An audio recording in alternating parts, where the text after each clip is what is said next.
Waalaikumsalam warahmatullahi wabarakatuh. Kabar sehat, Ustaz? Alhamdulillah. Mana suaranya jelas ya? Jelas, Ustaz. Di rumah, Ustaz? Iya. Antum gimana kabarnya? Sehat? Alhamdulillah sehat-sehat. Di kantor ini ya?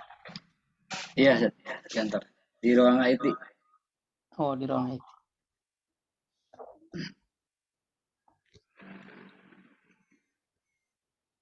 Setelah 2 menit lagi kita mulai, Ustaz.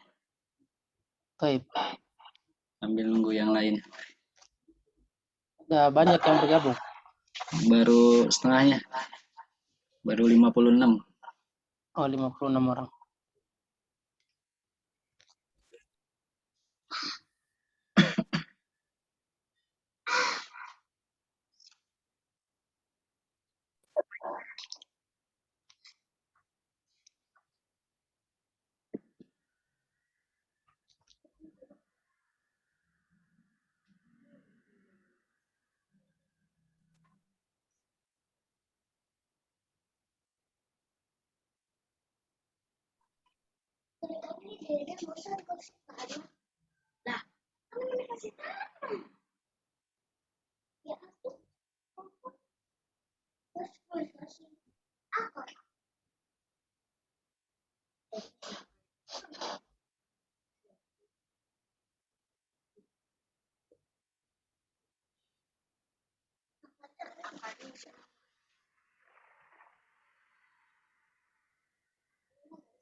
Baik, sudah jam 9, Ustaz. Kita mulai. Baik. Bismillahirrahmanirrahim. Assalamualaikum warahmatullahi wabarakatuh. Waalaikumsalam warahmatullahi wabarakatuh. Alhamdulillahilladzi anzala sakinata fi qulubil mu'minin liyazdadu imanan ma'a imanihim. Asyhadu an la ilaha illallah wahdahu la syarikalah wa asyhadu anna Muhammadan abduhu wa rasuluh la nabiyya wa rasula ba'd. Alhamdulillah, bersyukur kita kepada Allah Subhanahu wa taala atas setiap limpahan nikmat dan karunia-Nya, terutama nikmat iman, Islam, nikmat kesehatan, dan juga nikmat kesempatan, yang mana di pagi ini kita bisa mengikuti ta'lim melalui media Zoom.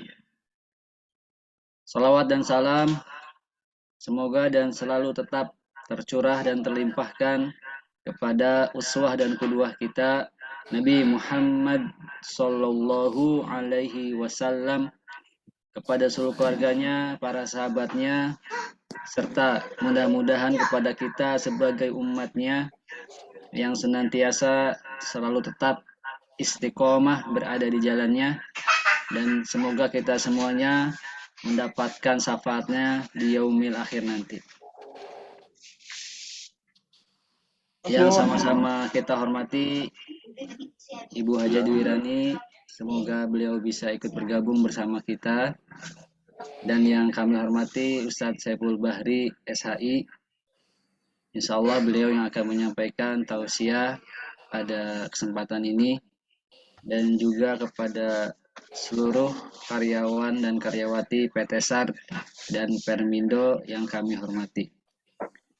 Untuk menambah keberkahan kita di pagi ini, mari kita bersama-sama membuka ta'lim kita dengan membaca suratul Fatihah. Ilah diniyah wa kulniyatin sholih. Al-Fatihah. أعوذ بالله. الحمد لله رب العالمين. إياك نعبد صراط غير Semoga dengan dibukanya ta'lim kita dengan membaca suratul Fatihah, Allah selalu memudahkan segala urusan kita, urusan keluarga kita, dan juga urusan perusahaan kita. Selanjutnya yaitu tadarus Al-Quran yang akan dibimbing oleh Ustadz Saiful. Adapun surah yang akan dibaca pada kesempatan ini yaitu surah At-Taubah ayat 34 sampai 36. Sekali lagi, surah yang akan dibaca yaitu surah At-Taubah ayat 34 sampai 36. Silahkan kepada rekan-rekan untuk membuka mushaf Al-Qur'annya dan kita bersama-sama menyimak bacaan dari beliau. Kepada Ustadz Saiful kami persilahkan. Baik, Ibu Bapak karyawan PT SAR dan PT Firmindo, untuk keberkahan taklim kita, mari kita awali dengan sama-sama membaca Al-Quran Al-Karim. Silakan dibuka mushafnya.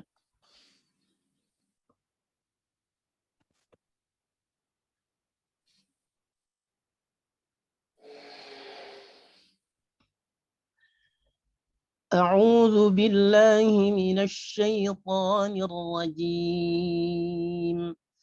بسم الله الرحمن الرحيم. يا أيها الذين آمنوا إن كثيرا من الأحبار والرهبان ليأكلون أموال الناس بالباطل ويصدون عن سبيل الله والذين يكنزون الذهب والفضة ولا ينفقونها في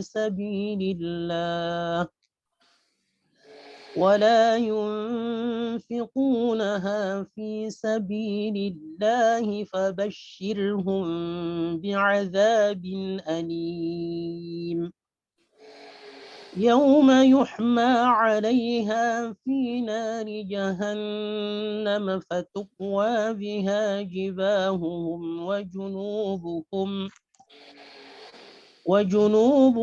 وظهورهم هذا ما كنزتم لأنفسكم فذوقوا ما كنتم تكنزون إن عدة الشهور عند الله 12 شهرا في كتاب الله يوم خلق السماوات والأرض منها 4 حرم ذلك الدين القيم فلا تظلموا فيهن أنفسكم وقاتلوا المشركين كافة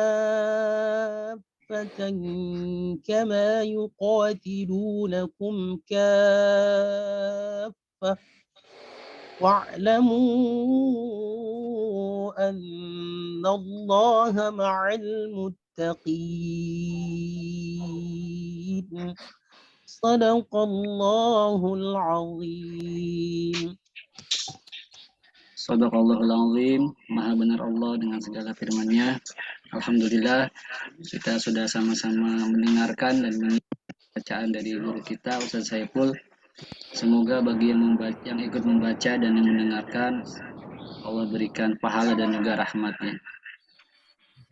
Selanjutnya yaitu tausiah yang akan disampaikan oleh Ustadz Saiful Bahri SHI dengan tema keutamaan haram, dan alhamdulillah Kita sudah memasuki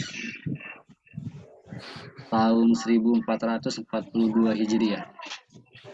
Kepada Ustaz Saiful kami persilahkan. Bismillahirrahmanirrahim.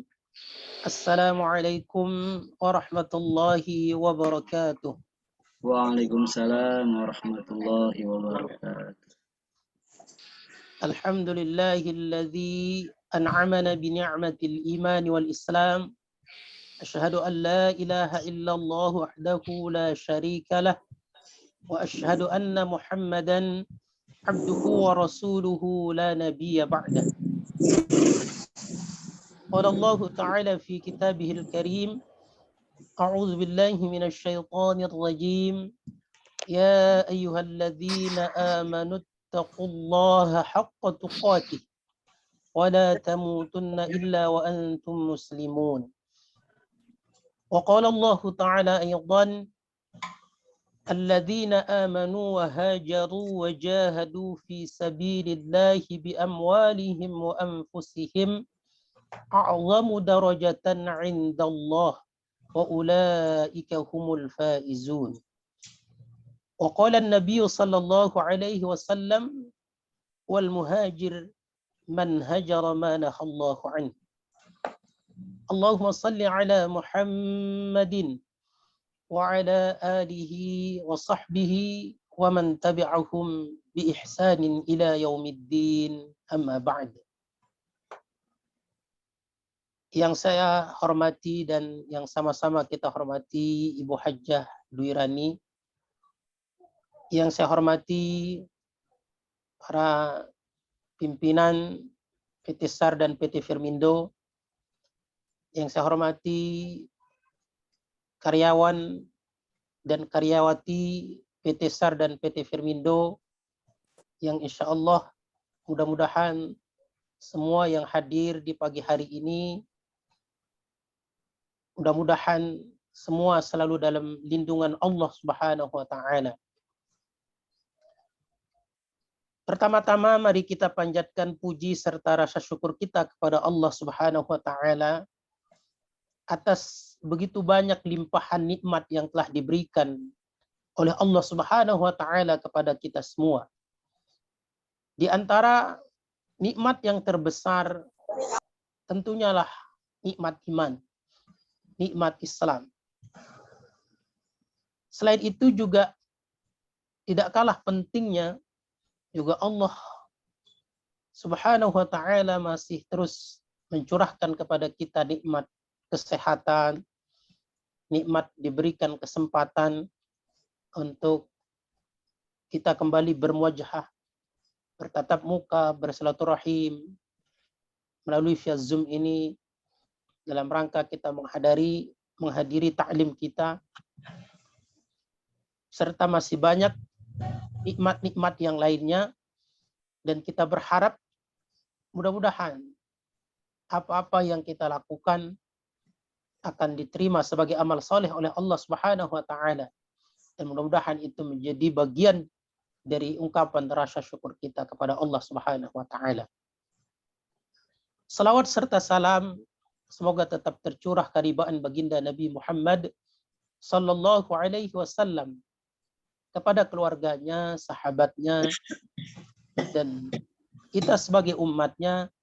Mudah-mudahan diberikan hidayah serta keistiqomahan untuk dapat mengikuti qudwah hasanah risalah yang telah dicontohkan dan disampaikan oleh baginda Nabi, sehingga kelak di yaumil qiyamah kita akan mendapatkan syafaat dari baginda Nabi Muhammad sallallahu alaihi wasallam. Ibu-ibu dan bapak-bapak karyawan PT SAR dan PT Firmindo yang insya Allah mudah-mudahan semua selalu dalam keadaan sehat walafiat. Tema kita pada pagi hari ini yaitu tentang keutamaan bulan Muharram. Alhamdulillah, kita baru saja memasuki tahun baru Islam. Sekarang kita sudah berada di tahun 1444 Hijriah.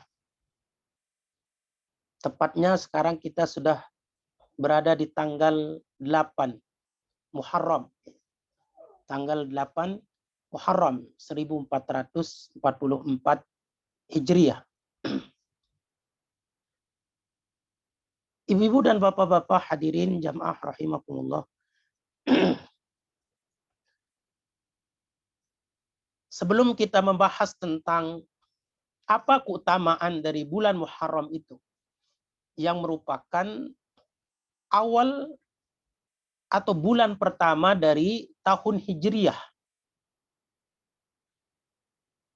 Tapi mungkin kita mengawali dengan bahwa bulan Muharram itu dinamai tahunnya itu sebagai tahun Hijriah. Karena kita kenal penanggalan itu ada dua. Ada Hijriah dan ada Masehi. Ada tahun Hijriah dan ada tahun Masehi. Tahun Masehi menggunakan peredaran matahari. Sementara tahun Hijriah menggunakan perhitungannya menggunakan peredaran bulan. Kapan kita bisa tahu tentang hitungan hari, bulan, tahun? Yaitu semenjak kali Allah menciptakan langit dan bumi. Semenjak pertama kali Allah menciptakan matahari, bulan. Karena planet-planet itulah sebagai tolok ukur menghitung bilangan tahun, menghitung waktu. Sebagaimana ayat yang tadi kita baca, inna iddatash syuhuri 'indallahi 12 syahran fi kitabillah yauma khalaqas samawati wal ard. Sesungguhnya bilangan bulan di sisi Allah Subhanahu wa taala itu ada 12 bilangan bulan. Yauma khalaqas samawati wal ard. Yang telah Allah tetapkan itu semenjak pertama kali Allah menciptakan langit dan bumi. Artinya menciptakan alam semesta, menciptakan matahari, menciptakan bulan. Atau di ayat yang lain, huwallazi ja'ala asy-syamsa dhiya'an wal qamara nura wa qaddarahu manazila lita'lamu 'adadas sinina wal hisab. Dialah Allah yang telah menjadikan matahari itu bersinar, bulan memantulkan cahayanya, dan Allah telah menetapkan manzilah-manzilah, garis edar yang tetap bagi planet-planet tersebut, baik itu matahari maupun bulan yang berputar secara teratur, yang berputar secara tetap. Untuk apa? Lita'lamu 'adadas sinina wal hisab, kata Allah. Agar kamu tahu tentang perhitungan waktu dan bilangan tahun. Nah, itulah menjadi rujukan bahwa kita bisa tahu kapan itu sehari, kapan itu 2 hari, seminggu, sebulan, atau bahkan kita sudah selesai 1 tahun. Yaitu karena ada perputaran bulan atau perputaran matahari. Ibu-ibu dan bapak-bapak, karyawan PT SAR dan PT Firmindo yang insya Allah mudah-mudahan semua dimuliakan oleh Allah Subhanahu wa taala. Kalau tahun di dalam Islam itu dinamai sebagai tahun Hijriah. Diambil dari peristiwa hijrahnya baginda Nabi Muhammad sallallahu alaihi wasallam. Dan penamaan itu yaitu terjadi pada masa Khalifah Sayyidina Umar Ibn al-Khattab. Karena tatkala itu kekuasaan Islam, ya, umat Islam sudah tersebar di berbagai penjuru dunia. Islam sudah tersebar di mana-mana. Maka ekspansi yang kadang membutuhkan administrasi surat menyurat, itu membutuhkan tanggal. Oleh karena itu, Sayyidina Umar memandang perlu untuk menetapkan penanggalan agar lebih tertib administrasi. Ini surat dari siapa, tanggal berapa. Nah itu kalau tidak ada kalender, tidak ada penanggalan, kita bingung. Oleh karena itu, ditetapkanlah tahun di dalam Islam yang sudah Allah memang tetapkan sejak awal 12 bilangan bulan itu berlaku semenjak masa pemerintahan Khalifah Sayyidina Umar. Tetapi dulu itu namanya belum ada. Maka para sahabat bermusyawarah untuk menentukan apa dari nama bulan-bulan yang ada ini. Ada yang mengusulkan tahun kematian Rasulullah, ada yang mengusulkan hari kelahirannya, ada yang mengusulkan namanya dari peristiwa hijrah, dan lain sebagainya. Akhirnya para sahabat tatkala itu memandang bahwa peristiwa hijrahlah peristiwa di mana tonggak sejarah peradaban Islam itu memulai kemajuannya. Melalui momentum peristiwa hijrah itulah umat Islam awal dari menuju kemenangannya. Maka peristiwa hijrah ini menjadi salah satu peristiwa yang tidak bisa dilupakan begitu saja. Dia harus dikenang karena dia begitu sangat penting yang telah memberikan pengaruh yang sangat luar biasa terhadap kemajuan dan perkembangan Islam, terutama dakwah Islam. Maka itulah para sahabat memandang penting peristiwa hijrah ini untuk diabadikan sebagai tahun di dalam Islam. Maka dinamailah dia menjadi tahun Hijriyah. Oleh karena itu, Ibu Bapak hadirin jamaah rahimakumullah, alangkah bijaknya jika kita bisa juga mengambil hikmah, bisa juga mengambil kebaikan apa saja yang bisa kita ambil dari peristiwa hijrah yang telah dilakukan oleh baginda Nabi Muhammad SAW. Nilai-nilai apa saja yang bisa kita ambil untuk bisa kita terapkan di dalam kehidupan kita. Sekiranya mungkin keadaan kita tidak baik sehingga akan menjadi baik. Mungkin baik akan menjadi lebih baik.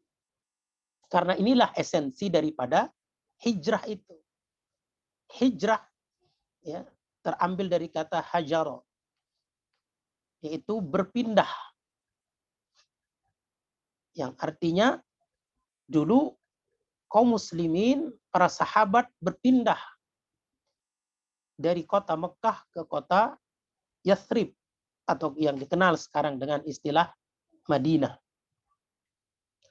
Poinnya Ibu Bapak ada pada kata pindah atau hijrah. Apa di sini yang perlu kita garis bawahi? Berpindah. Berpindah seperti apa? Berpindah dari sesuatu yang tidak baik menjadi baik. Berpindah dari keadaan yang tidak baik menuju kepada keadaan yang baik. Artinya, salah satu kunci terbaik jika kita ingin mendapatkan kehidupan yang baik, kondisi yang baik, penghidupan yang baik, pindah. Itu kalimat yang perlu digarisbawahi. Hijrah. Tapi memang Ibu Bapak sekarang, sebagaimana kata Rasulullah, la hijrata ba'da fathu Makkah. Tidak ada lagi hijrah setelah ditaklukkannya kota Mekah. Tidak boleh lagi ada orang hijrah setelah ditaklukkannya kota Mekah. Hijrah secara apa maksudnya? Hijrah secara makani. Hijrah secara tempat. Maksudnya apa? Kata Rasulullah, tidak boleh ada lagi orang yang terusir dari kampung halamannya. Tidak boleh ada lagi orang yang boleh mengusir orang lain dari tempat kelahirannya. Tidak boleh ada lagi orang yang menindas saudaranya. Sehingga harus dia menyebabkan dia berpindah. Tidak boleh ada lagi orang terusir setelah ditaklukkannya kota Mekah ini, setelah kemenangan Islam, semua harus hidup dengan damai. Inilah maknanya. Tetapi Ibu Bapak, bahwa hijrah itu ternyata tidak harus maknanya berpindah secara makani, tetapi juga bisa berpindah secara maknawi. Hikmah hijrah secara maknawi inilah yang bisa kita ambil hikmah pelajarannya untuk kita bisa terapkan di dalam lini-lini kehidupan kita. Apa contohnya? Di antaranya sebagaimana yang dikatakan oleh Rasulullah SAW, wal muhajir man hajara ma nahallahu anhu. Seorang muhajir, seorang yang berpindah, seorang yang hijrah, yaitu dia berhijrah dari apa-apa yang dilarang oleh Allah Subhanahu wa taala. Inilah sekarang hijrah yang sesungguhnya. Artinya hijrah minal ma'siyah ila ta'ah atau minal ma'siyah ila taubah. Dari melakukan perbuatan kemaksiatan menuju kepada taubat atau ketaatan kepada Allah Subhanahu wa taala.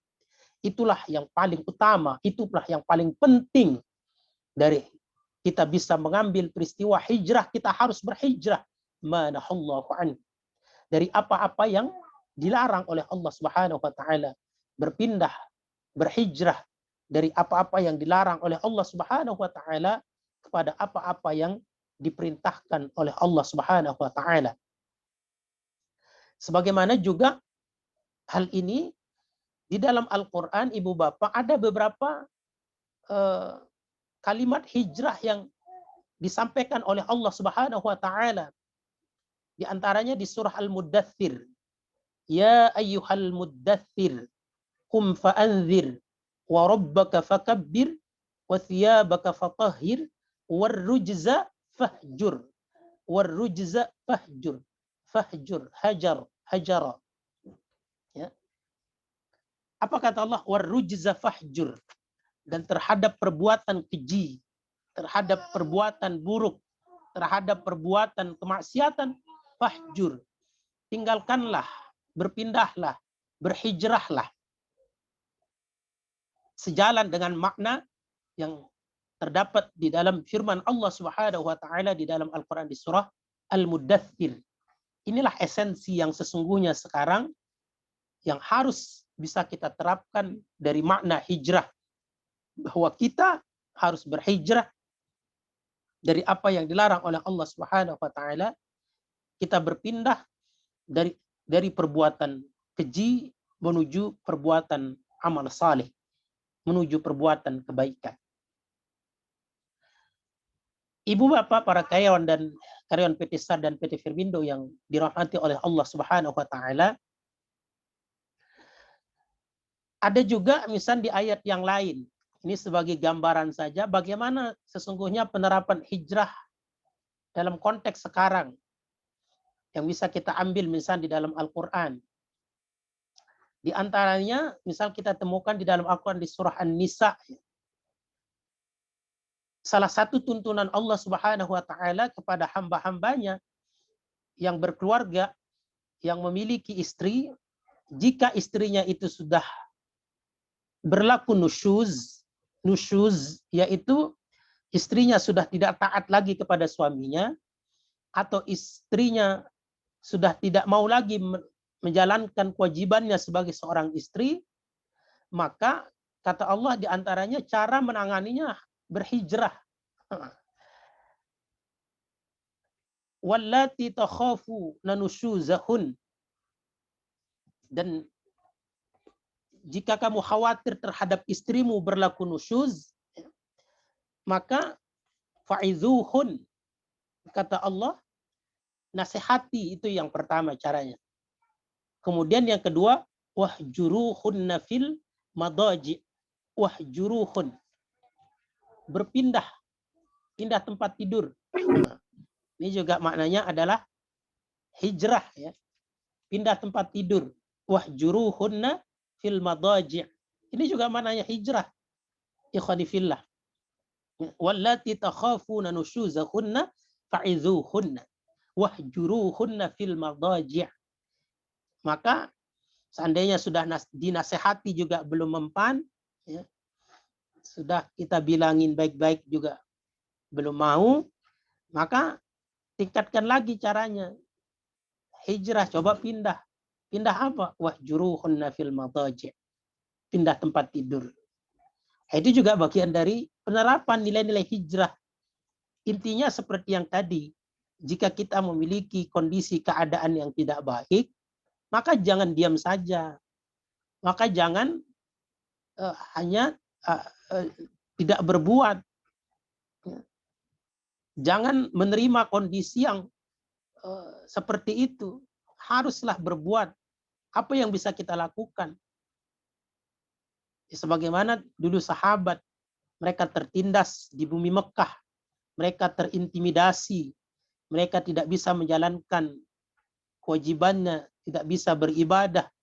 Wabil khusus yang penting mereka tidak bisa menjalankan keimanannya. Seandainya mereka berada di kota Mekah, maka pindah berhijrah.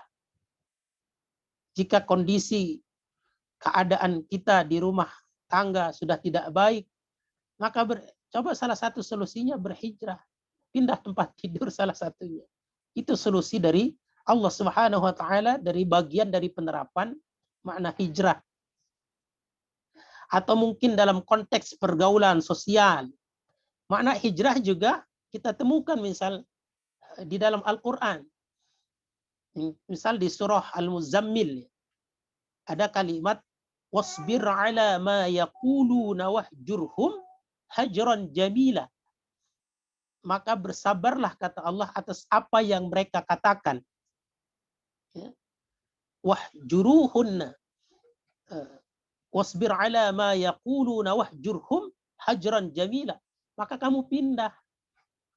Kalau ada orang-orang yang sedang mencaci maki kamu, sedang menghina kamu, maka jangan diam aja. Salah satu cara yang terbaik kata Allah, tinggalkan mereka. Kamu hijrah, kamu pindah. Dengan cara apa? Hajran jamila. Dengan cara yang baik tentunya. Wahjuru, ya. Wasbir ala ma yaquluna wahjurhum hajran jamila. Hajran jamila. Pindah, hijrah yang baik. Jamil. Itu artinya baik. Atau kalau kadang ada namanya bapak-bapak namanya Jamal. Ya. Kalau perempuan biasanya Jamilah. Itu artinya baik, cantik, bagus. Tapi dipanjangkan mimnya, Jamal. Ya. Atau Jamilah. Jangan dipendekin, Pak Jamal. Kalau pendek mimnya Jamal, itu artinya onta. Jadi hati-hati yang namanya Pak Jamal. Pak Jamal, Pak Jamal. Onta, Pak Onta. Jadi, Pak Jamal, Pak Jamal. Kalau bahasa Arab harus ada matnya. Harus ada panjang pendeknya. Kalau yang namanya berbahasa Arab. Karena yang bisa merubah arti itu salah satunya adalah panjang pendek atau mat. Maka kata Allah, kamu pindah, tapi dengan pindah yang baik. Dengan cara yang baik. Bagaimana cara yang baik? Salah satu yang Allah Subhanahu wa taala mungkin sebutkan di dalam Al-Qur'an di surah Al-Furqan. Yang Allah sebut dia sebagai ibadur rahman. Salah satu hambanya yang digelari ibadur rahman. Wa ibadur rahmanil ladzina yamshuna 'alal ardi hauna wa idza khatabahumul jahiluna qalu salama. Salah satu sifat dari ibadur rahman adalah jika mereka berjalan di atas muka bumi ini, mereka berjalan dengan tidak sombong. Mereka berjalan dengan rendah hati. Dan kalau ada yang mencaci maki mereka, ada yang menghina mereka, wa idza khatabahumul jahilun qalu salama. Subhanallah, dia tidak membalas caci makian itu. Dia tidak membalas hinaan itu, tetapi dia hanya mengatakan salam. Dia mengucapkan salam. Dia menginginkan kedamaian. Salam maknanya adalah kedamaian. Dia tidak ingin bertengkar. Sebagaimana tadi, kalau ada orang mencaci maki kita, menghina kita, maka yang paling jitu tinggalin. Oceh aja dia sendiri menghina kita. Kalau sudah tinggalin, mungkin nggak ibu bapak kira-kira dia masih ngoceh? Pasti diam, orang nggak ada yang dengerin. Tapi kalau kita masih di situ aja, ya dia masih senang aja mungkin menghina kita. Nah, cara yang terbaik ya jangan dilawan. Karena kalau dia menghina, kita menghina kan sama aja. Maka bahkan kalau kita bisa sebagaimana kata Allah menjadi hamba yang ibadur rahman, wa idza khatabahumul jahilun qalu salama. Ucapkan salam. Kita dihina, jawab dengan yang kedamaian. Subhanallah. Berat nggak Pak Ustadz? Oh berat. Pasti tidak gampang. Namanya kita dicaci maki, ibu bapak ya. Kita dihina. Yang ada kan kita pengen balas ya. Atau enggak pernah ditonjok ya. Maka kalimat di surah Al-Muzammil itu kan Allah buka dengan kalimat wasbir. Kalau nggak bersabar emang susah. Maka syaratnya pertama sabar. Wasbir ala ma yaqulun wahjurhum hajran jamila. Ya kalau kita nggak bersabar ya pasti diladeni, pasti dilawan akhirnya. Tapi kalau kita bisa sabar, ya maka cara yang terbaik tinggalin. Ucapkan salam. Assalamualaikum. Terima kasih ya. Ya gitu aja. Nah itu di antara esensi penerapan nilai-nilai hijrah yang bisa kita terapkan dalam semua konteks kehidupan kita jika kita mengalami sesuatu yang tidak baik. Itu konteksnya. Sesuatu tidak baik, tidak menyenangkan, pindah. Jika ada yang mengarah ke yang lebih baik, maka pindah. Jangan diam. Itu konteks daripada hijrah itu sendiri. Ibu bapak hadirin jamaah rahimakumullah. Mungkin kita akan bertanya, apa yang bisa kita ambil selain dari hikmah jika kita mampu berhijrah seperti itu? Maka jika kita mampu menerapkan nilai-nilai hijrah di situ, ada berbagai macam kebaikan yang insya Allah kita akan dapatkan. Di antaranya, insya Allah kita akan mendapatkan pahala jika kita sudah berniat menginginkan sesuatu yang baik di dalam kehidupan kita ini. Misal tadi, kita ingin benar-benar bertaubat kepada Allah Subhanahu wa taala dari yang kita biasa melakukan perbuatan kemaksiatan. Ya Allah, aku ingin berhijrah ya Allah. Maka niat yang seperti itu, perbuatan seperti itu insya Allah akan mendapatkan pahala di sisi Allah Subhanahu wa taala. Maka kalimat kalau dalam hadis itu yang konteksnya hijrah itu apa kata Allah? Innamal a'malu binniyat. Sesungguhnya amal itu tergantung pada niat. Faman kanat hijratuhu ila Allah wa rasulih fa hijratuhu ila Allah wa rasulih. Barang siapa yang niatnya berhijrahnya, artinya dia ingin memperbaiki dirinya ke arah yang lebih baik karena Allah dan Rasulnya, maka insya Allah dia akan mendapatkan pahala. Nah itu yang bisa kita peroleh fadilah dan manfaat jika kita ingin berhijrah, mengubah ke arah yang lebih baik, ingin berubah. Dan ini kata-kata hijrah sekarang juga sudah sangat populer ya, sangat viral juga. Ada artis hijrah gitu ya. Dari yang tidak berjilbab ke berjilbab. Nah, itu juga hijrah itu. Ya, dalam konteks yang lebih baik. Sebagaimana tadi yang kita garis bawah itu pindah. Kalau ada yang tidak baik. Maka dari yang tidak berjilbab ke berjilbab itu sesuatu yang baik. Maka itu juga hijrah. Maka disebut artis hijrah gitu. Atau yang anak pang gitu ya. Yang tadinya mungkin belum sholat gitu ya. Sekarang dia menjadi orang yang bertaubat. Nah ini anak pang yang hijrah gitu ya. Oleh karena itu ibu bapak, tatkala nanti kita mengakhiri taklim ini, saya berharap ibu bapak sudah mendapatkan satu saja apa yang akan dirubah dalam konteks apa yang akan diperbaiki dengan momentum tahun baru Islam ini, momentum tahun baru Hijriah ini, yang bisa dirubah ke arah yang lebih baik. Coba dari sekarang ibu bapak pikirkan satu saja yang bisa diterapkan setelah selesai taklim ini. Apa yang saya akan mau perbaiki? Apakah mungkin saya akan lebih istiqomah untuk pakai jilbab? Mungkin yang dari yang belum berjilbab, ibu-ibu, mulai momentum hijrah ini, tahun baru Hijriah ini, ya Allah saya akan berazam bahwa memulai tahun ini, tahun 1440 Hijriah ini, saya akan berjilbab ya Allah. Tolong bantu ya Allah. Nah kalau kita sudah memiliki niat seperti itu, insya Allah berpahala. Dan kelak akan mendapatkan kebaikan yang banyak. Sebagaimana kata Allah Subhanahu wa taala di surah An-Nisa di ayat 100, ya. Wa man hajara, dan barang siapa yang berhijrah, ya. Wa may yuhajir fi sabilillah yajid fil ardi muragaman katsiran wa sa'ah. Dan barang siapa yang berhijrah di jalan Allah, niscaya dia akan mendapatkan bumi Allah itu luas. Ya, kebaikan yang banyak kata Allah. Tentunya ini dalam konteks dulu. Ya. Artinya kalau kita ingin berhijrah, insya Allah kita akan mendapatkan kebaikan yang begitu banyak. Ibu bapak hadiri jamaah rahimakumullah.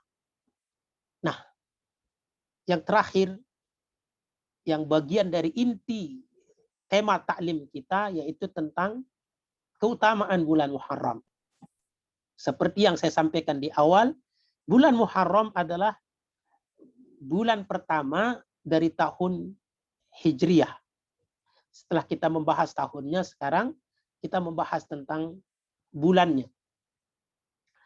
Ibu bapak, di dalam bulan-bulan yang terdapat di tahun Hijriah itu, ada bulan-bulan yang istimewa. Ada bulan-bulan yang memiliki keutamaan. Kalau di bulan-bulan tahun Hijriah. Tapi kita tidak bisa menemukan ada bulan-bulan yang utama di bulan-bulan tahun Masehi. Januari, Februari, Maret, April. Misal bulan Februari, ya, itu bulan yang lebih istimewa, lebih afdol di sisi Allah, itu nggak ada. Tapi kalau dalam konteks bulan-bulan Hijriah itu ada. Salah satunya apa? Salah satunya bulan Muharram. Bulan Muharram ini, kita sedang berada di bulan Muharram. Apa keutamaannya? Apa keistimewaan dari bulan Muharram itu? Yang pertama, bulan Muharram termasuk ke dalam bulan-bulan haram. Termasuk ke dalam bulan-bulan yang disucikan, dimuliakan oleh Allah. Di antara minha arba'atun hurum. Dari 12 bilangan bulan itu ada 4 bulan yang diharamkan. Dari 3 bulan kemarin, Zulqa'dah, Zulhijjah, dan sekarang Muharram. Nah itu adalah bulan yang suci, bulan yang mulia. Maka di dalam Islam ada bulan yang mulia. Tapi kalau dalam bulan Masehi itu tidak ada. Misal Agustus nih sekarang bulan yang mulia, bulan yang suci, ya itu enggak ada. Tapi kalau bulan di dalam tahun Hijrah itu ada, bulan Muharram itu adalah bulan yang suci, bulan yang dimuliakan oleh Allah Subhanahu wa taala. Maka kita sebagai umat Islam harus memuliakan bulan Muharram. Di antaranya caranya apa? Fala tazlimu fihinna anfusakum. Nyambung ada benang merahnya dengan apa makna hijrah tadi. Yaitu meninggalkan apa yang dilarang oleh Allah. Fala tazlimu fihinna anfusakum. Janganlah kamu menzalimi dirimu. Janganlah berbuat dosa dan kemaksiatan. Nah itu di antara cara kita melewati bulan-bulan haram ini. Cara kita memuliakan bulan haram ini. Karena bulan Muharram ini. Karena bulan Muharram termasuk ke dalam bulan haram. bulan yang disucikan. Maka janganlah berbuat kemaksiatan, jangan berbuat dosa. Karena ini adalah bulan suci, bulan yang dimuliakan oleh Allah. Maka kita sebagai hambanya harus memuliakan bulan Muharram. Kemudian yang kedua, Ibu Bapak, bulan Muharram ini digelari oleh Rasulullah SAW sebagai Syahrullah. Apa kata Rasulullah? Afdalus siyami ba'da Ramadan, yakni Syahrullah.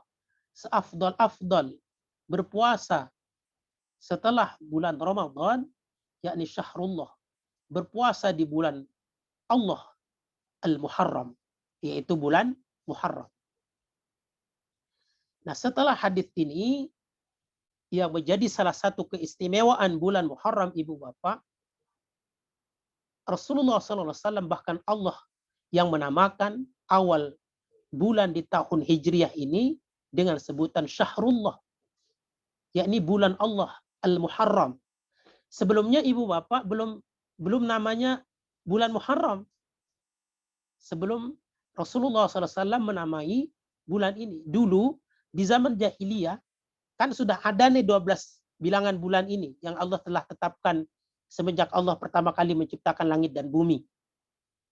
Lalu apa namanya bulan Muharram ini? Namanya Safar. Safar awal. Kan setelah sekarang ini kan Muharram Safar. Nah, yang sekarang ini Muharram, dulu namanya Safar. Safar awal, kemudian nanti bulan kedua namanya Safar Tsani. Safar yang kedua.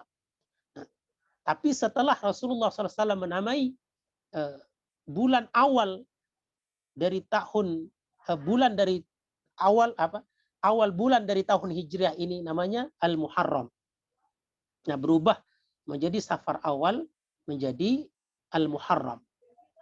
Maka dia adalah seafdol-afdol kalau kita berpuasa. Karena ini adalah digelari oleh Rasulullah sebagai bulannya Allah. Maka yang paling afdol, Ibu Bapak, amal yang soleh, amal kebaikan yang bisa kita lakukan yaitu berpuasa. Jadi bagus Ibu Bapak kita berpuasa, memperbanyak puasa di bulan Muharram ini. Maka ini bagus mengqadha puasa.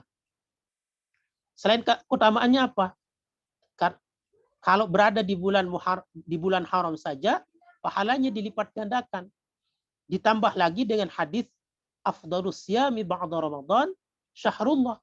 Seafdal-afdal berpuasa yaitu di bulan Allah Al-Muharram. Di bulan Muharram ini dilipat gandakan lagi pahalanya oleh Allah Subhanahu wa taala. Nah, wabil khusus nanti juga sebagai pengingat kita semua, perlu juga saya ingatkan kepada ibu bapak semua dan khususnya untuk saya sendiri, ada satu hari yang sangat istimewa di bulan Muharram ini, yaitu yang dikenal dengan hari Asyura, yaitu tanggal 10 Muharram. Nah, itu lebih istimewa lagi untuk berpuasa, salah satu amalan yang paling utama, paling afdal. Su'ila Rasulullah SAW an saumi Asyura. Rasulullah ditanya tentang puasa Asyura. Apa kata Rasulullah? Yukaffirus sanatal madiyah.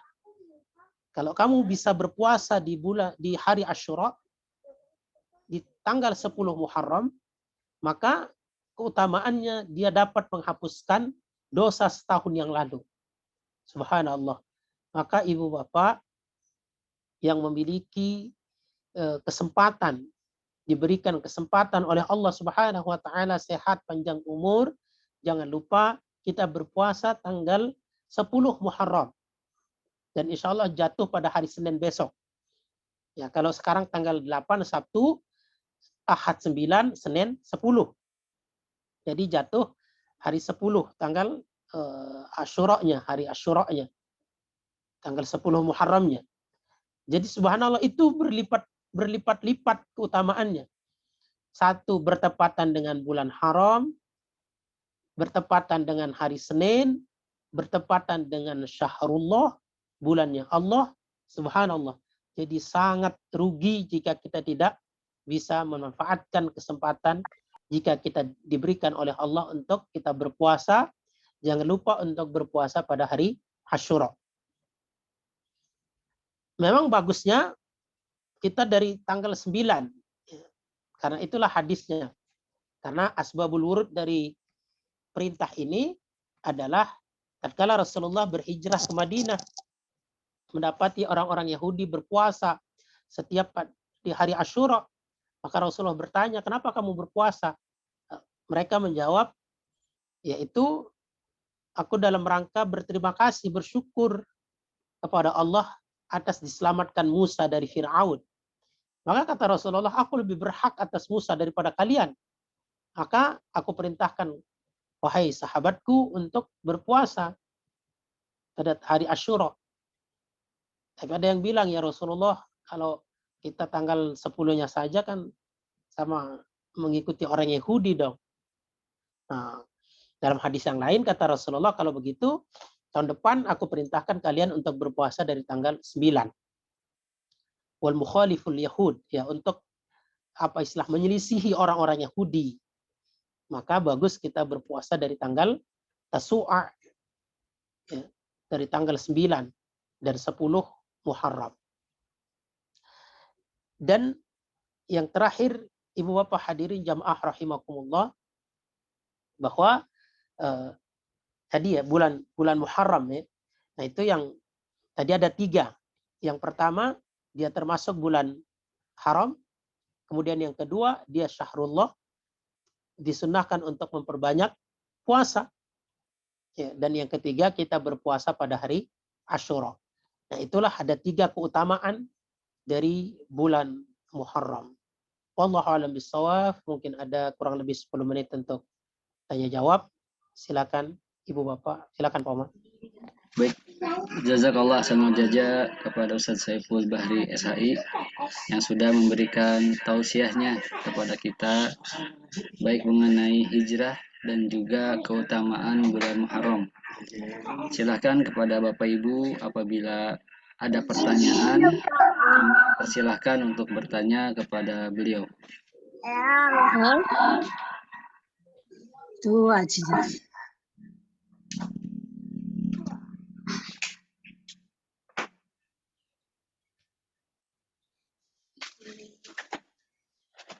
Silakan Ibu Bapak kalau ada yang perlu diperjelas, yang perlu ditanyakan, atau mungkin menambahkan boleh. Jika ada penyampaian yang masih belum sempurna, boleh Ibu Bapak sempurnakan. Saya ada pertanyaan, Ustaz. Oh, silakan. Bagaimana caranya istiqomah dalam berhijrah? Karena hijrah itu sulit, banyak tantangannya. Oke, Ustaz. Iya. Kebaikan apapun yang kita lakukan Ibu Bapak pasti ada tantangannya, ya. Sekecil apapun. Ya, apalagi kita ingin merubah diri kita. Ya. Apalagi misal yang langsung bisa terlihat oleh orang lain. Kadang bisa jadi bahan cemoohan gitu ya. Dari yang tidak berjilbab jadi berjilbab. Paling minimal dipanggil Bu Ustazah paling. Masya Allah Bu Ustazah mau kemana? Karena sekarang sudah berjilbab. Minimal begitu aja gitu ya. Tapi alhamdulillah ya kalau kita apa istilahnya menanggapi dengan cara yang baik, dengan cara yang damai tadi itu, ya, maka ya kita aminkan saja. Alhamdulillah dipanggil ustazah gitu ya. Itu tantangan hijrah itu. Dan kalau kita baru pakai jilbab yang belumnya berjilbab, ya kadang ya ada aja memang orang mencemooh gitu ya. Apa istilahnya kadang ngejek gitu ya. Disebut ustazah lah. Misal dari yang kita mau berhijrah nih yang biasanya melalaikan sholat, jadi rajin sholat. Kadang ada aja yang itu udah sadar nih, udah taubat nih. Karena begitu tuh. Kita nggak boleh lihat orang lebih ini, ya udah lebih alim itu sekarang. Ada aja pokoknya. Maka dulu ingat nggak Ibu Bapak, ada di Riyadhus Shalihin itu orang yang ingin berhijrah, ya, ingin bertaubat. Dia pernah membunuh 99 orang. Kemudian dia bertanya, ada nggak nih, saya bisa nggak taubat nih, saya sudah membunuh 99 orang.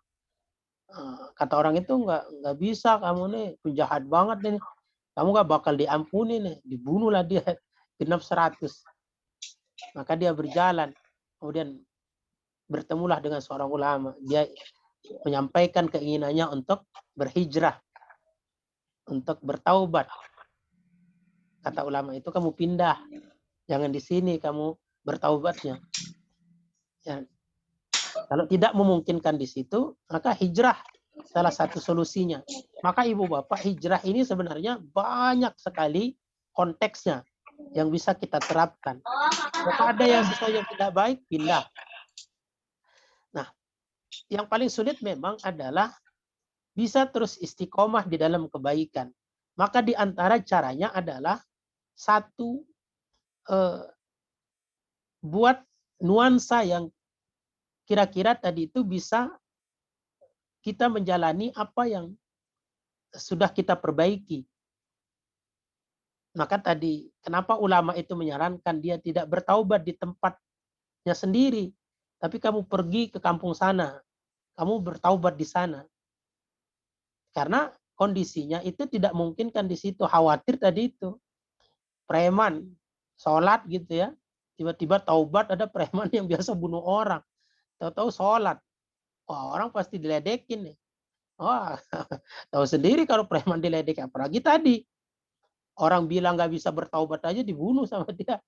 Maka kata ulama itu, jangan di sini kamu, di kampung sebelah aja.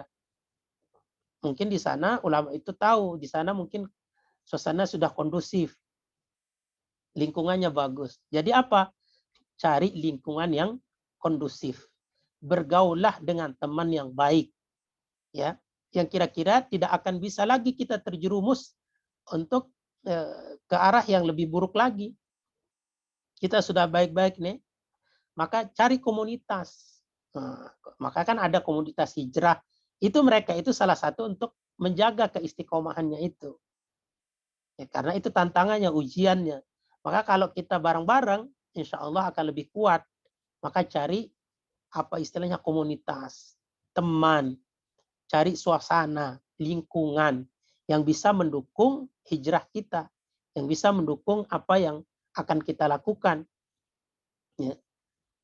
Nah, itu diantara caranya. Kemudian yang berikutnya adalah yaitu dengan berdoa kepada Allah Subhanahu wa taala, ya, untuk meminta agar Allah tetapkan hati kita untuk berada dalam Islam. Tsabbit qalbi ala dinik. Minta kepada Allah untuk ditetapkan hati kita agar terus berada dalam kebaikan, dalam Islam. Karena selain ikhtiar kita juga kita meminta pertolongan dari Allah Subhanahu wa taala. Itu diantara cara agar kita bisa istiqomah. Walaupun memang sekali lagi istiqomah itu adalah kata yang mudah diucapkan tapi susah untuk dipraktekkan, diterapkan. Jangankan kita, Rasulullah SAW pun sangat khawatir untuk tidak bisa istiqomah. Sampai-sampai Rasulullah itu beruban karena memikirkan bisa tidak istiqomah. Fastaqim kama umirta. Wahai Muhammad, istiqomahlah kamu terhadap apa yang diperintahkan. Ini yang dikhawatirkan oleh Rasulullah. Bisa tidak dia istiqomah. Nah, itulah di antara jalannya yang paling menentukan yang ikhwanifillah, ibu bapak, adalah lingkungan. Maka kalau kita sudah bertaubat, jangan bergaul sama teman yang dulu. Cari teman sekarang yang baik. Insya Allah kita akan terbawa baik. Apalagi jangankan yang baru baik, yang sudah baik saja kalau berteman dengan yang tidak baik, nah itu bisa terperosok. Maka ada ungkapan, kalau ingin wangi maka bergaul dengan penjual minyak wangi. Tapi kalau kita tidak ingin terbakar, ya jangan, atau tidak ingin bau, maka jangan bergaul dengan orang yang seorang pandi gitu ya, orang yang membakar besi. Nah, itu di antara caranya agar kita tidak ikutan bau. Maka lingkungan, teman, kondisi yang kondusif, itulah yang akan membuat kita bisa istiqomah. Wallahu a'lam bishawab. Baik, Ustaz, ada pertanyaan lagi, Ustaz. Ini mengenai nusyud yang tadi dibahas, perselisihan antara suami dan istri, Ustaz. Ketika seorang suami sudah menasehati istrinya, tetapi masih melakukan perbuatan tersebut, itu kan tadi pindah tempat tidur saja. Nah, itu maknanya itu apa, memang pindah tempat tidur atau ada makna lain selain itu, Ustaz? Ya. Jadi Ibu Bapak, itulah tuntunan Allah ya untuk menyelesaikan masalah. Salah satunya hijrah. Maka saya bilang tadi, konteks hijrah itu sangat luas ya. Yang pada tujuannya, pada esensinya untuk mendapatkan sesuatu yang lebih baik atau yang tidak baik menjadi baik. Kalau mendapatkan istri yang sudah tidak mau menjalankan kewajibannya, istri yang lawan, istri yang sudah tidak taat lagi kepada suaminya, maka salah satu cara penanganannya, kata Allah, berhijrah. Ya. Yang pertama, fa'izuhun, dalam rangka menasihati. Pertama, jangan langsung dipukul. Fa'izuhun wahjuruhunna fil madaji', maka pindah tempat tidur. Maksudnya apa? Yang biasanya barang yang awalnya mungkin kalau nasihati tidak didengari, tidak didengar, coba cara yang agak ekstrim lagi. Tidak usah ditemani tidur, suruh tidur sendiri. Tapi jangan suruh di luar. Pindah tempat tidur aja. Artinya nggak bareng. Gimana nih? Masih mempan nggak nih cara ini nih? Nah, itu salah satu shock terapi sebenarnya. Ya kalau tidur sendiri ini masih mau nggak? Tidak ditemani gitu ya. Agar apa? Artinya kalau ada sesuatu mungkin dia alami yang tidak mengenakan, mungkin kali dia bisa sadar, itu maksudnya. Suami saya nih sekarang sudah agak mulai marah nih. Dia sudah tidak mau menemani saya tidur. Kali dia bisa mungkin sadar, maka dia mau kembali lagi. Tapi kalau seandainya konteks itu juga tidak mau, wadribuhun, pukul. Tapi pukulan yang tidak menyakiti. Pukulan untuk tadi itu mendidik, untuk memperbaiki. Ya. Konteksnya adalah tadi shock terapi istilahnya. Mungkin kalau misalnya tadi suaminya sudah tidak menemani tidur, kali dia bisa sadar. Itu maksudnya, pindah tempat tidur. Nggak usah ditemenin tidur. Nah, kalau misalnya itu nggak mempan, ya lama-lama tidur di rumah yang lain. Tapi intinya tadi itu, shock terapi. Allah alam bisawab. Baik, silakan bagi yang lain kalau masih ada pertanyaan.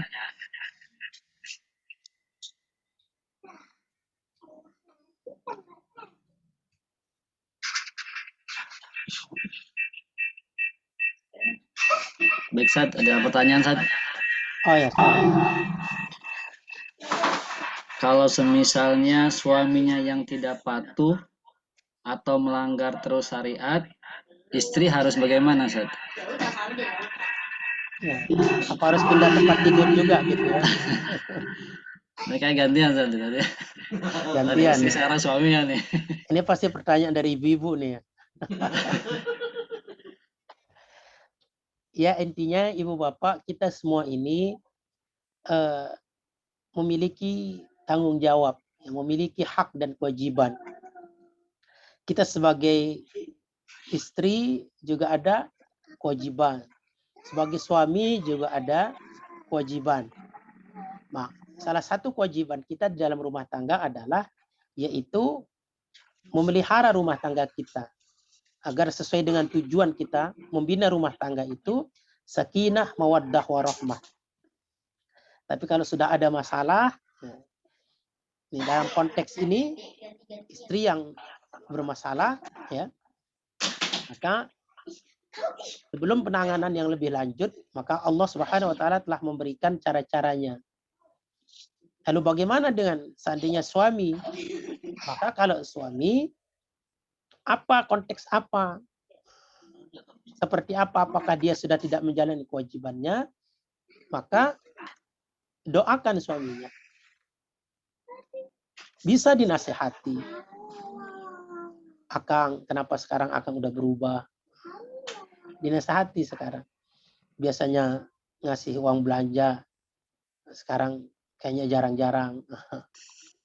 Itu bisa dialog, bisa dinasehati. Tapi kalau sebaliknya memang kalau mau dalam konteks mafhum mukhalafahnya juga bisa. Ya, tapi nanti misal kalau kata istrinya, wah ini nasihat nggak mempan nih, saya pindah tempat tidur aja lah. Khawatir nanti suaminya malah nyari tempat tidur yang lain. Kalau ibu malah bikin, nah itu. Ya tetap saja ditemani tidur gitu ya, nasihati. Ya. Ya kalau dia misal melalaikan kewajibannya, dia yang berdosa nanti. Selagi ibu, ya tadi itu misal masih mau bersabar, seandainya tidak terlalu fatal, ya. Tapi seandainya suaminya sudah tidak menjalani kewajibannya sebagai seorang suami terhadap ibu, dianggap nggak ada ya, itu ya, nggak ada itu. maka ada juga di dalam Islam penanganannya. Tidak harus semestinya seorang istri bersabar aja misal menghadapi suaminya, misal perlakuan suaminya yang kasar, perlakuan suaminya yang sudah tidak memperdulikan lagi. Maka ibu bisa pakai langkah-langkah yang ada di sigot taklid nikah. Nah, di situ kan ada tuh. Jika sudah tidak memperdulikan, sudah tidak memberikan nafkah lahir batin, maka ada jalan keluarnya, ada jalan solusinya. Bisa ibu datang ke KUA, menggugat cerai, tapi itu yang terakhir. Tapi tetap dalam konteks ibu harus bersabar, berdoa, mudah-mudahan itu menjadi pahala bagi ibu. Tapi kalau sudah perlakuannya sudah tidak memungkinkan lagi untuk bisa bersama, maka dalam Islam juga tidak harus, misal ibu terus saja bersabar walaupun diperlakukan tidak baik. Ada solusinya. Maka di dalam sigot taklid nikah kan begitu. Maka dia datang kepada KUA, kemudian dia membayar iwal 10.000, maka jatuhlah talak saya 1. Itu salah satu solusinya. Kalau sudah tidak mungkin lagi. Itu bagi konteks seorang istri. Wallahu a'lam bishawab. Ada pertanyaan melalui chat, Seth. Oh ya. Dari tadi melalui apa itu Pak Oman? WA, Seth. Tadi oh, WA. Tadi oh, Japri. Oh, Ini saya chat. kira langsung, kok nggak ada suaranya gitu. Nah. Ini ada melalui chat, Seth. Ya. Akan dibacakan saja. Baik.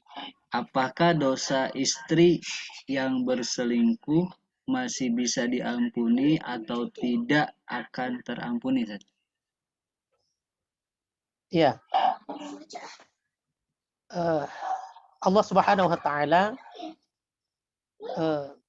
telah menyebutkan di dalam Al-Qur'an, sebesar apapun dosa dari hambanya itu, tetap saja Allah Subhanahu wa taala memanggil dengan kalimat ya ibadi, wahai hambaku, la taqnatu min rahmatillah. Janganlah kamu berputus asa dari rahmat Allah Subhanahu wa taala. Wahai hambaku yang melampaui batas, janganlah kamu berputus asa dari rahmat Allah Subhanahu wa taala. Allah setiap malam membentangkan sayap, membentangkan tangannya untuk menerima taubat hamba-hambanya. Artinya setiap saat Allah bersedia menerima taubat hambanya. Maka ibu jika ingin bertaubat, maka bertaubatlah kepada Allah Subhanahu wa taala dengan taubatan nasuha. Innallaha la yaghfiru ay yushraka bihi syai'a wa yaghfiru ma duna dzalik. Allah pasti akan mengampuni dosa selain syirik, tetapi Allah tidak akan mengampuni dosa syirik. Insya Allah dengan cara bertaubat. Mudah-mudahan Allah mengampuni. Berhijrah dari sekarang.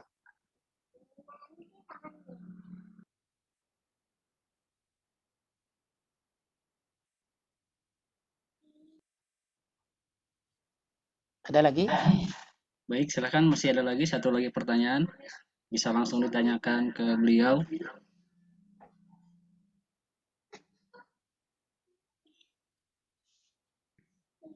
Mungkin saya mau bertanya, Ustaz. Oh ya, silakan Muhammad. Saya mau bertanya mengenai nusyud ya tadi ya. Kalau saya pernah baca, kayak misalkan Asiyah ya, istrinya seorang Firaun yang Hmm. begitu kejam, tapi beliau masih sabar mendampinginya. Itu yang pertama. Yang selanjutnya, para nabi. Banyak istrinya yang tidak beriman. Contohnya Nabi Lut, Nabi Nuh, itu istrinya tidak beriman. Tapi para nabi itu masih membersamai mereka gitu, Ustaz. Hmm. Nah, ketika terjadinya perselisihan itu kan, mohon maaf ya, terkadang orang begitu mudah langsung udah talak nih cara ini gitu. Nah, maksud saya yang bijak tuh seperti apa gitu, Ustaz? Apakah kita harus mengikuti yang tadi, misalkan bagi seorang perempuan harus menjadi Asiyah gitu kan, walaupun misalkan suaminya tanda kutip ya itu tadi ada yang melanggar syariat, ada yang dan sebagainya. Begitu juga dengan suaminya, Ustaz. Baik. Kalau misal tadi dikaitkan atau konteks contohnya pada zaman dahulu memang secara syariat sudah berbeda ya. Mungkin dulu Nabi Nuh gitu ya, atau Nabi Lut dan yang lainnya, misalnya yang beristri orang kafir atau misalnya Asyah yang bersuami orang kafir, itu masih konteksnya dibolehkan. Tapi kalau dalam konteks sekarang sudah tidak boleh. Artinya kalau yang satunya Muslim, yang satunya kafir itu tidak boleh. Kalau dalam konteks sekarang harus dua-duanya Muslim. Tapi kita lihat salah satunya bahwa ya tidak serta-merta misal kalau ada masalah itu solusinya langsung talak, tidak. Maka inilah yang Allah berikan salah satu cara penanganannya. Nasihati dulu, nasihat nggak mempan, ya coba jangan ditemenin tidur. Kira-kira kalau lagi hujan nyari nggak gitu ya. Nyari teman nggak, dia takut nggak sendiri. Nah, terus kalau nggak juga ya agak kelas dikit, bisa pukul. Ya. Nah seperti itu. Itu juga nggak mempan. Coba musyawarah, musyawarah dulu nih. Nah, kalau di pengadilan itu apa istilahnya ada mediasi dulu. Hakim juga nggak langsung menjatuhkan talak dulu. Mereka bermediasi dulu, coba merenungkan. Mungkin tidak bisa dilanjutkan pernikahan ini. Itu nggak langsung diputuskan walaupun ke hakim lah. Setelah itu ke hakim. Di sana juga diusahakan untuk bisa dipersatukan lagi. Nah, itu. Jadi nggak langsung serta-merta.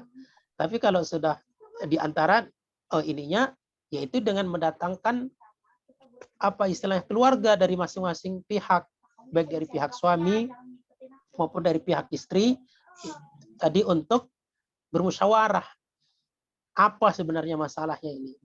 Kenapa tidak bisa selesai? Coba. Toh kalaupun tidak bisa selesai dan salah satu solusinya mau tidak mau harus talak, barulah talak. Begitu. Artinya ya rumah tangga itu adalah sesuatu yang sangat penting harus dijaga karena ini adalah ibadah. Maka yang perlu diperbaiki ibu bapak adalah niatnya. Awal kita mau berumah tangga itu untuk apa? Tujuannya apa? Nah itu yang harus kita pelihara, yang itu harus kita jaga bersama. Agar apa? Kita niat untuk beribadah karena mengikuti sunnah Rasulullah. Maka kalau kita berumah tangga sampai saat ini, maka insya Allah akan mendapatkan pahala. Tujuannya adalah sakinah, mawaddah, warahmah. Agar di dalam kehidupan kita ini tercipta kebahagiaan, tercipta ketenangan. Maka salah satu kuncinya, kalau di dalam Al-Quran itu memang sabar. Sebagaimana tadi kata Pak Oman. Maka yang paling ini adalah bersabar. Ya. Karena kata Allah, pasti aku telah menjadikan kepada mereka itu kebaikan yang banyak. Maka kalau ada sesuatu yang kamu tidak sukai dan pasti ada yang kamu tidak sukai, maka kata Allah bersabarlah. Itu kuncinya di dalam membina rumah tangga.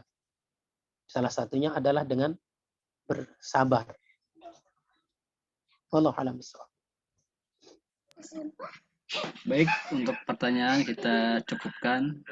Sebelum kita bersama-sama berdoa, lebih dahulu kita foto bersama yang akan dipimpin oleh Pak Kurniawan. Silakan Pak Kurniawan. Ya, baik, terima kasih Pak. Untuk pengajian pada hari ini ada 6 slide.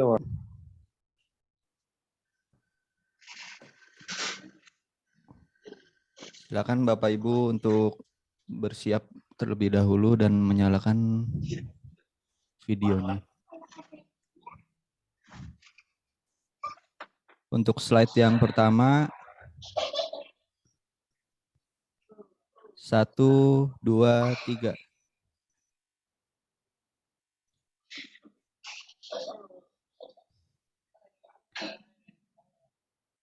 Baik, untuk slide yang kedua, 1, 2, 3.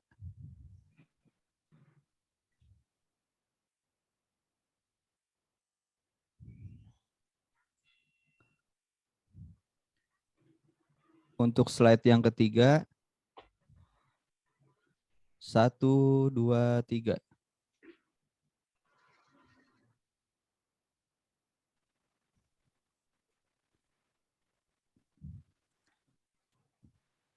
Untuk slide yang keempat, 1, 2, 3.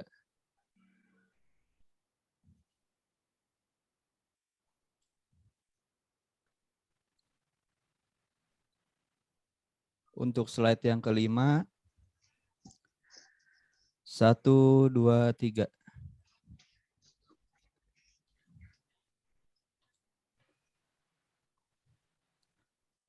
Dan untuk slide yang keenam, 1, 2.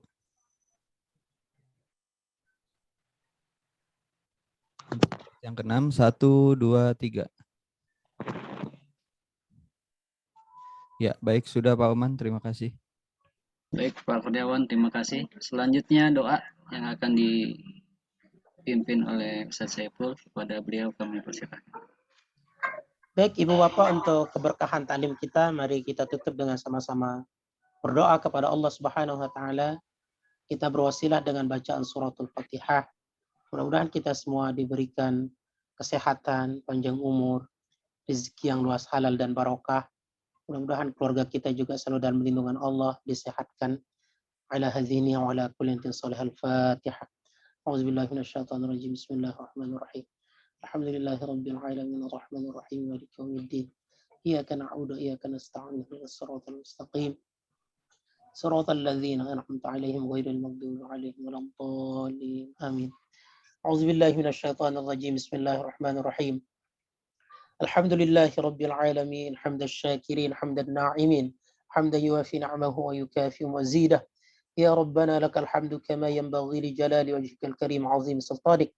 Allahumma salli ala sayyidina Muhammad wa ala ali sayyidina Muhammad. Rabbana ighfir lana wa liwalidina warhamhum kama rabbawna shighara. Rabbana hab lana min azwajina wa dhurriyyatina qurrata a'yunin waj'alna lil muttaqina imama. اللهم أصلح لنا ديننا الذي هو عصمة أمرنا وأصلح لنا دنيانا التي فيها معاشنا وأصلح لنا آخرتنا التي فيها معادنا واجعل الحياة زيادة لنا في كل خير واجعل الموت راحة لنا من كل شر. اللهم أعنا على ذكرك وشكرك وحسن عبادتك. اللهم إنا نسألك علما نافعا ورزقا واسعا وعملا متقبلا. اللهم إنا نعوذ بك من الهم والحزن ونعوذ بك من العجز والكسل ونعوذ بك من الجبن والبخل ونعوذ بك من غلبة الدين وقهر الرجال. ربنا ظلمنا أنفسنا وإن لم تغفر لنا وترحمنا لنكونن من الخاسرين. ربنا آتنا في الدنيا حسنة وفي الآخرة حسنة وقنا عذاب النار.